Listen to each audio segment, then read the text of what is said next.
Good morning. आज के एक विशेष अंक करब।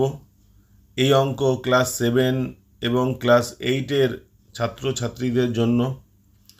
Class 8 national means cum merit স্কলারশিপে এই অঙ্ক এসেছিল 2015 সালে।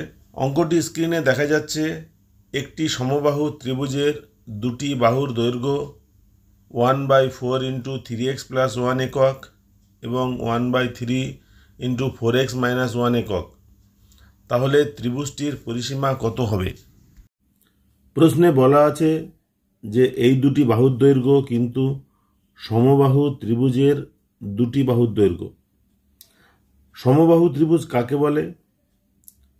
আমরা জানি যে ত্রিভুজের তিনটি বাহুর দৈর্ঘ্য সমান তাকে সমবাহু ত্রিভুজ বলে।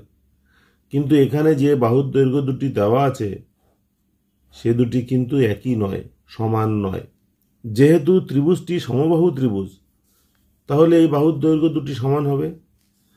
তাহলে আমরা লিখতে পারি 1/4 × 3x + 1 = 1/3 × 4x - 1। এখানে কোনাকুনি গুণ বা বজ্রগুণ বা ক্রস মাল্টিপ্লিকেশন করলে হবে 16x - 4 9x + 3।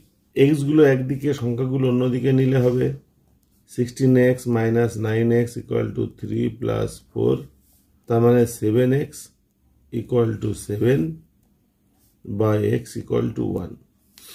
এই x এর মান আমি যে কোনো এক জায়গায় বসিয়ে বাহুর দৈর্ঘ্যটা বার করব। বাহুর দৈর্ঘ্য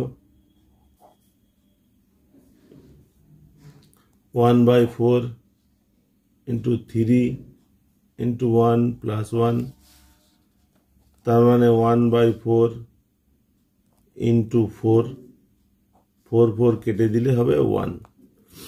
তাহলে একটি বাহুর দৈর্ঘ্য 1 একক। তাহলে ত্রিভুজের পরিসীমা মানে হচ্ছে তিনটি বাহুর দৈর্ঘ্যের যোগফল।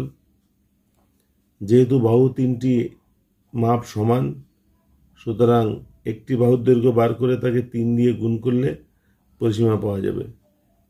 তাহলে পরিসীমা হচ্ছে 3 একক। অপশানগুলি থেকে দেখতে পাচ্ছি 3 একক আছে সি অপশানে।